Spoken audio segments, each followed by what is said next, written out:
netizen suara, hari ini Hiromi udah ditemenin sama Kak Biki di sini. Halo. Nah, Kak Biki ini adalah entrepreneur muda yang siap ngasih cerita nih yang pastinya bakal menginspirasi banget soal usahanya dia. Penasaran kan?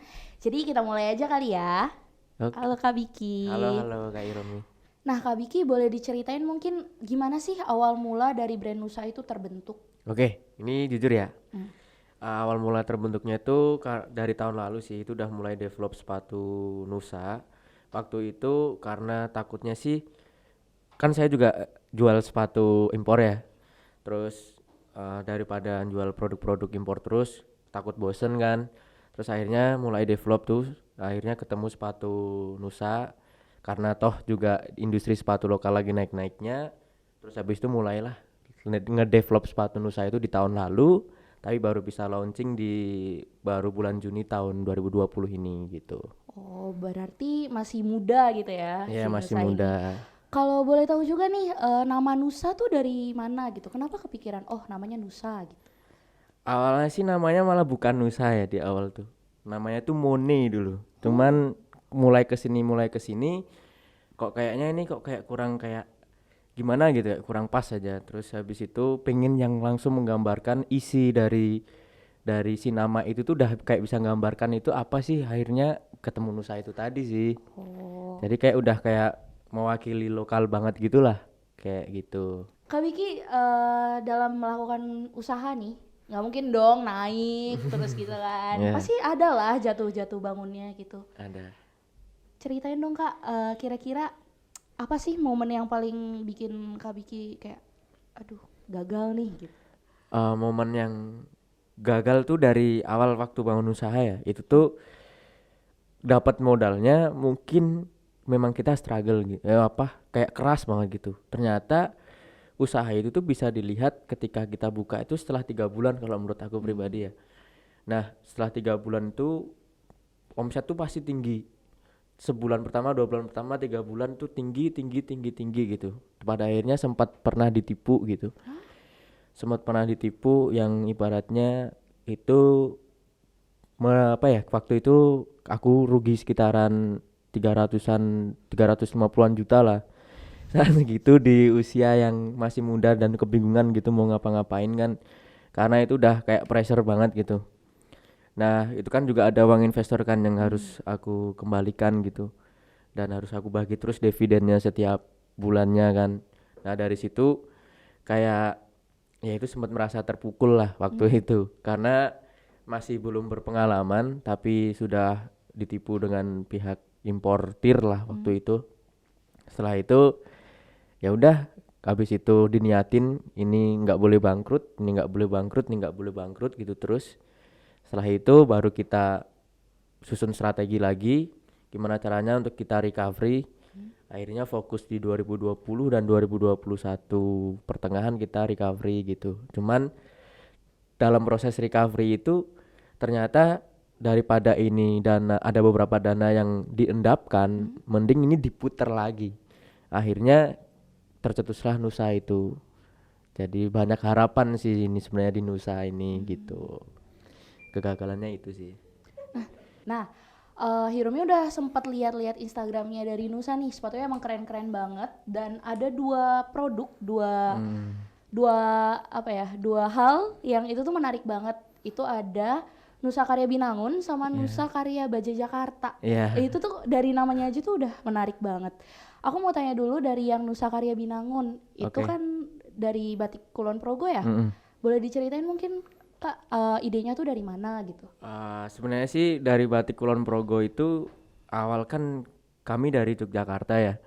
Nah, dari Yogyakarta itu pengen nyari nih yang kayak banyak banget value yang bisa diambil dari Yogyakarta itu apa sih dan yang penting untuk disampaikan gitu. Akhirnya kita research habis itu nemuin tuh geblek renteng, motif geblek renteng itu.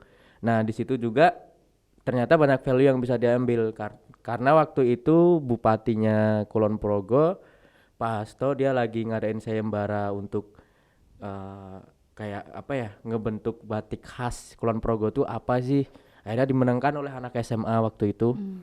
dimenangkan oleh anak SMA dan motifnya itu juga kreatif banget. Dia ngambil makanan khas dari Kulon Progonya itu sendiri, yaitu geblek itu tadi, dimasukin ke apa namanya, motif desain batiknya kayak gitu sih.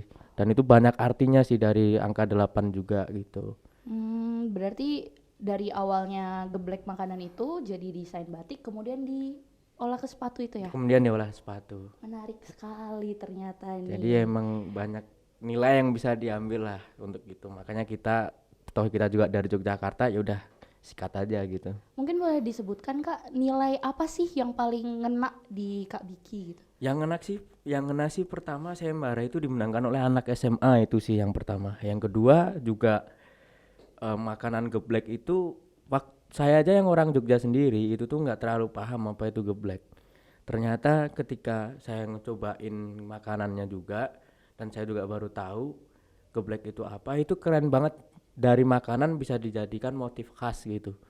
Dan angka 8 itu juga menggambarkan ada 88 kecamatan kalau nggak salah, correct me if I'm wrong, itu 88 kecamatan di Kulon Progo juga, artinya banyak. Dan kayak ini anak seusia ini sudah bisa memikirkan hal yang kayak gitu, dan itu oke banget sih, keren banget buat aku pribadi gitu. Iya sih, zaman sekarang tuh anak muda emang keren-keren gitu ya. Termasuk Ya. Mas Biki nih, udah bisa punya usaha di usia muda tuh keren banget. Nah, Amin.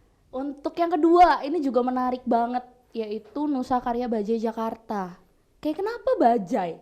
Ada banyak nih transportasi. Kenapa Bajai? Kenapa nggak Metro Mini atau apa gitu? Bisa diceritain mungkin nih Kak. Oke. Bajai itu tuh cukup ikonik banget ya di Nusantara ini, di Indonesia. Jadi Nusa itu juga pengen ngasih tahu bahwa Nusa itu tuh tidak hanya sekedar motif batik. Orang-orang tuh merepresentasikan dirinya Indonesia kebanyakan itu dari batik.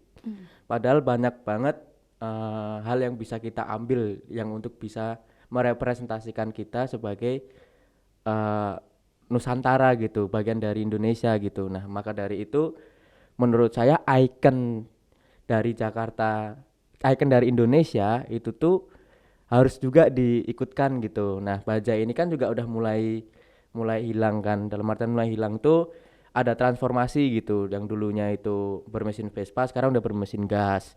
Terus bajai itu ternyata juga bukan asli dari Indonesia loh. Dia masuk tahun 1975. Setelah itu baru dikenalkan oleh Indonesia, baru digunakan di Indonesia tahun segitu, dan waktu itu warnanya orange, masih belum biru gitu sih kayak sekarang. Jadi icon kayak gitu kayaknya menarik nih untuk diangkat aja gitu.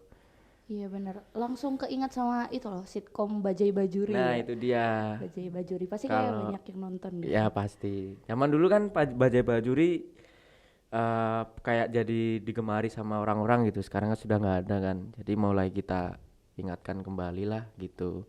Masih ingat ini maksudnya gitu. Kayak nostalgia gitu ya. Ya, nostalgia zaman dulu sih, niatnya hanya itu aja sih. Nah, Mas Biki bawa nggak nih sepatunya? Bawa, ada kok. Mungkin netizen Suara penasaran gimana sih sebuah bajai bisa menjadi inspirasi dari Kak Biki ini. Nah, ya. Oh lucu banget. Ada ini ya. Oh ini 1975 dari si bajainya masuk Iya. ke Indonesia itu ya. Tuh. Ini ada stiker-stikernya. Ya, kayak inilah sepatunya. Oh iya. Jadi warnanya emang yang oranye itu dari body bajainya zaman dulu ini ya? Ya, yang ikonik banget lah dari bajai zaman dulu tuh warnanya kan orange. Nah, kita angkat itu kayak gitu sih. Ini netizen Suara yang suka naik bajai pasti langsung keinget zaman dulu gitu. Warnanya persis oren gitu kan, terus ada hitam putih. Nah, pasti netizen Suara tuh juga penasaran banget untuk mendapatkan sepatu skece ini. Berapa sih harganya, Kak? Murah aja sih, 298.000 kalau pre-order. Kalau ready-nya 318.000 gitu. Masih terjangkau nih untuk sepatu sekeren ini, ya kan? Udah bisa mulai di order atau masih pre-order? Sudah bisa mulai di order. Dan ini ya tambahan boleh ya? Oh, boleh banget. Nusa ini diproduksi bukan pabrikan, jadi dia handmade gitu. Dia kita pakai pengrajin sepatu yang ada di Bandung yang putus sekolah juga. Terus mulai kita berdayakan untuk apa ngebuat sepatu yang bisa diterima di era sekarang sih kayak gitu. Terus kalian menggerakkan perekonomian mereka ya. Insya Allah. Wah, keren nih. Kalau misalnya sepatu-sepatu lain Kak, boleh dikasih tahu nggak sih range harganya? Itu dari berapa sampai berapa kira-kira? Sepatu lain yang mana maksudnya? Mungkin semuanya Dari Nusa ya. dari Nusa, yang sepatu dari Nusa itu kira-kira range harganya dari berapa sampai berapa? Paling mahal 358.000, paling murah 298 ini. Oh, masih Cuman sangat terjangkau. terjangkau sih. Nah, daripada beli sepatu tapi KW, saranku banyak kok produk lokal yang keren-keren gitu. Beli aja produk lokal gitu, kayak gitu sih. Iya, benar banget. Jadi kita support brand lokal gitu kan. Jadi Ya, betul. banyak kok brand-brand yang kece, kayak salah satunya Nusa ini nggak kalah sama produksi dari luar negeri gitu. Amin. Nah, sekarang nih aku penasaran banget nih sama Nusa. Kira-kira bakal ada gebrakan baru nggak sih setelah si Bajai keren ini? Ada sih gebrakan barunya, kembali lagi kita kemungkinan tidak akan mengeluarkan motif lagi, motif batik, dan juga tidak mengeluarkan icon.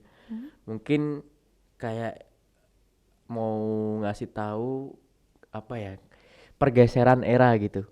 Jadi kan zaman dulu, ini sebagai clue aja sih, zaman dulu itu kan kayak kita itu tuh belum terbiasa dengan yang namanya gadget ya, anak-anak kecil gitu kan. Kita masih sering jemput teman-teman itu tuh, kalau bahasa Jawanya ngampiri teman-teman kayak Hiromi main yuk gitu. Dalam gitu. Kayak gitu.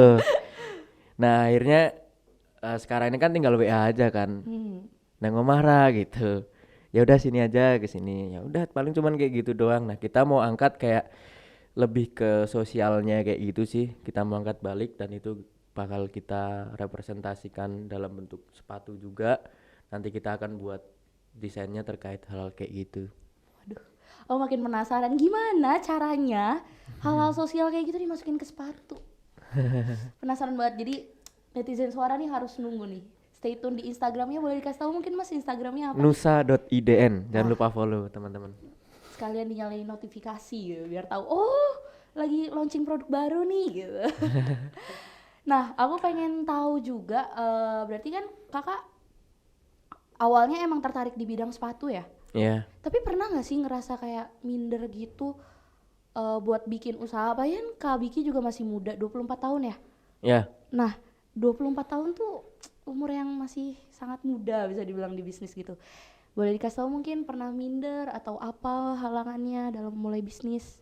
kalau minder sih kayaknya nggak pernah. Cuman kalau sorry kalau minder yang ibaratnya teman-teman nih usia-usia muda nih pada bisa menikmati hidup gitu, langsung kayak bisa main-main, ngafe, kemana-mana gitu. Kadang-kadang mindernya di situ sih. Mindernya kayak waktu yang sekarang ini tuh malah mungkin aku lebih banyak pergunakan untuk ngebangun usaha gitu. Sedangkan teman-teman di usia aku pribadi masih banyak yang kayak main gitu, main terus jadi kayak pengen gitu. Malah justru aku pengen main gitu. Cuman belum ada waktunya, belum sempat-sempat kayak gitu sih. Lebih ke dari diri sendiri gitu. Lebih dari diri sendiri. Kalau minder sih itu kayak gitu sih. Nah, tadi mulainya bulan Juli ya? Juli atau Juni sih kalau nggak salah, lupa. Tapi Juni. tahun ini kan ya. Iya. Nah, di tahun ini tuh kan masa pandemi. Banyak banget tuh usaha yang mereka tiba-tiba harus berhenti karena pandemi. Sedangkan malah si Nusa baru mulai nih. Ada nggak sih kesulitannya memulai usaha di masa pandemi seperti sekarang ini? Kesulitannya sih ada banyak ya. Yang jelas dari permintaan jelas turun gitu. Terutama bisa kelihatan dari ya permintaan sepatu tuh intinya turun lah kayak gitu kan. Terus cuman ini jadi peluang banget sih buat aku pribadi untuk ngebuka usaha di kala pandemi gitu. Jadi next kita untuk sekarang ini kita bisa ngasih awareness dulu ke orang-orang untuk bisa mereka tuh tahu nih ada brand Nusa dulu di kala pandemi ini. Kita nggak perlu langsung ngejar selling kan.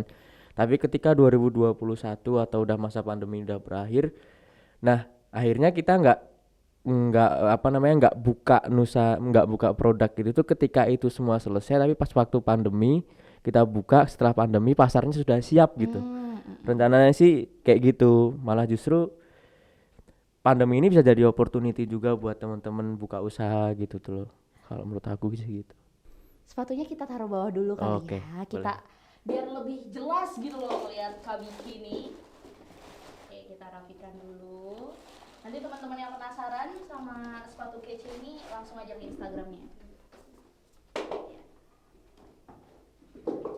Nah, ngomongin soal pandemi yang tadi kan kakak bilang lagi mau ningkatin awareness dulu nih sama brandnya.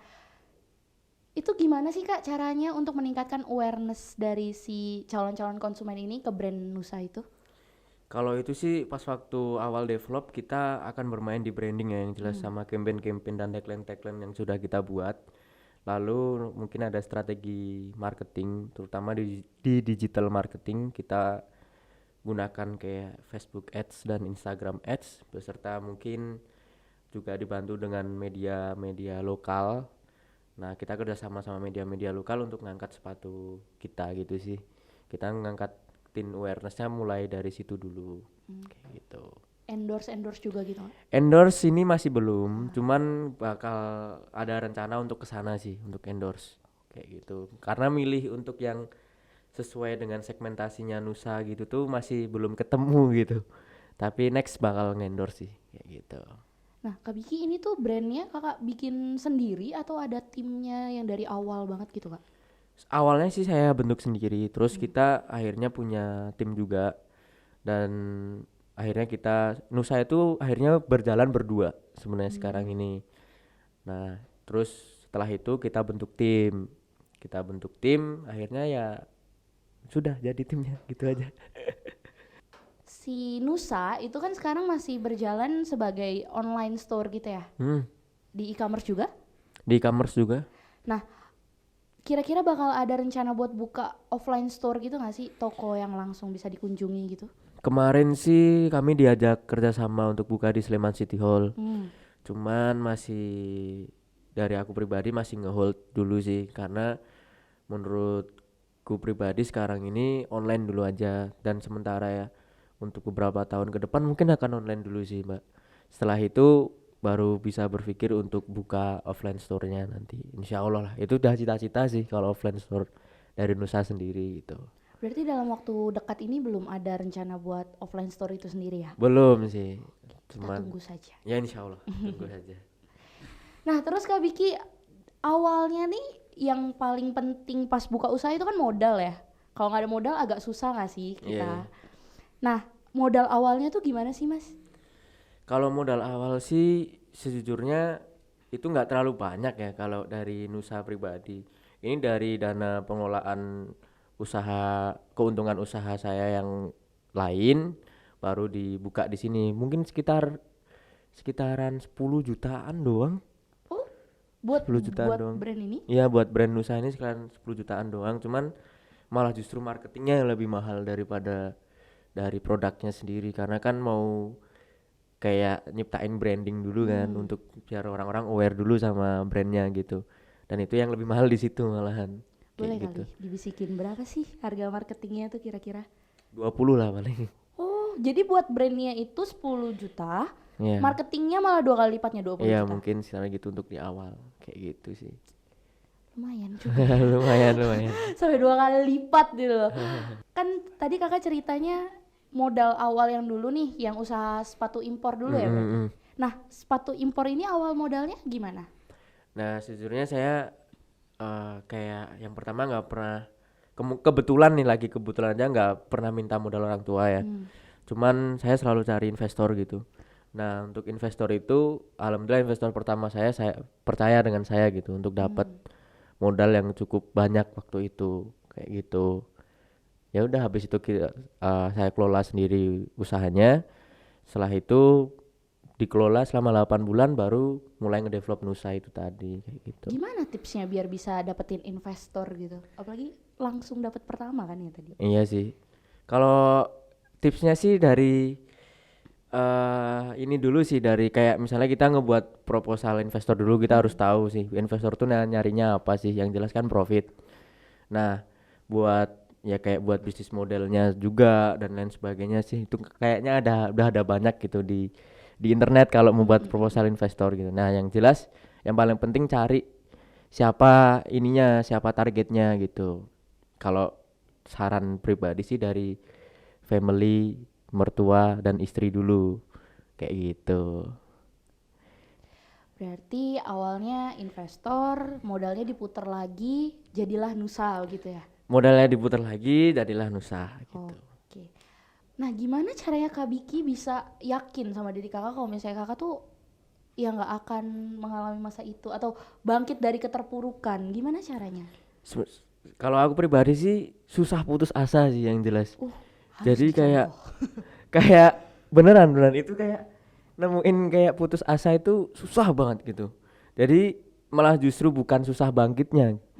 Cuman pas waktu sedikit baru bisa kayak ngerasain oh ini toh rasanya ada di saat mau putus asa gitu. Tapi setelah itu nggak boleh nih. Aku harus nyelesain apa yang sudah aku mulai gitu. Ini nggak boleh bangkrut. Jadi kayak setelah itu strateginya sharing sama beberapa mentor. Sharing sama beberapa mentor terus banyak diskusi gimana caranya kita ngebalikin ini semua. Ibaratnya kan dari nol plus kan itu. Tapi itu udah sekarang ke minus, bukan nol lagi. Aku cari modal itu baru dari nol cari modal dapat. Sekarang ini modalnya udah berkurang berarti balik ke minus. Nah, gimana caranya balik ke nol aja tuh masih proses, apalagi balik ke plus gitu. Nah, maka dari itu banyak banget masukan dari mentor-mentor saya. Terima kasih buat mentor-mentor itu juga kebanyakan dari mereka sarannya saya pakai sih dan di setiap saya usaha itu ke ternyata pasti ada alam tuh kayak ngebantu gitu. Bahasa lebaynya gitu lah, tapi itu serius. Jadi pengen berusaha terus kayak gitu. Nah, dalam kurun beberapa kalau dari aku pribadi dalam kurun 1,5 tahun nggak dapat profit sama sekali semua untuk usaha untuk ngebalikin itu semua kayak gitu sih. Ada nggak sih tokoh yang paling Kak Biki kagumi gitu? Yang jadi role model mungkin? Role model ada itu juga pengusaha muda dari Bekasi namanya Hebi Agus Kurnia, dia mentor saya. Mentor saya untuk di usaha apapun lah, dia paham banget soal itu dan soal saham dan lain sebagainya gitu. Keren sih dia. Menarik sekali.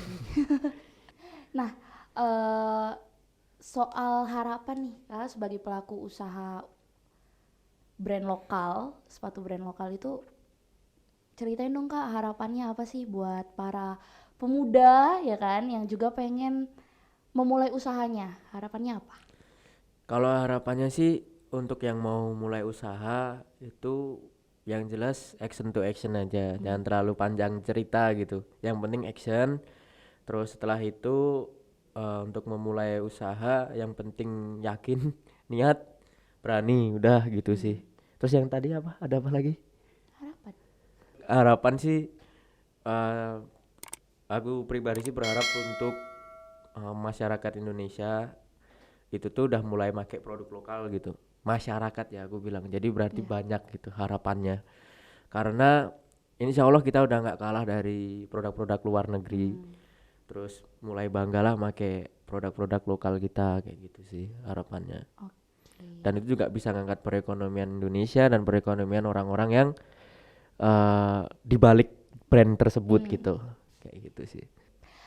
Oke, itu tadi bincang-bincang singkat kita bareng Kak Biki. Seru banget, banyak cerita yang bisa kita ambil pelajarannya dan tentunya menginspirasi. Sampai di sini dulu podcast Suara. Goodbye. Dah.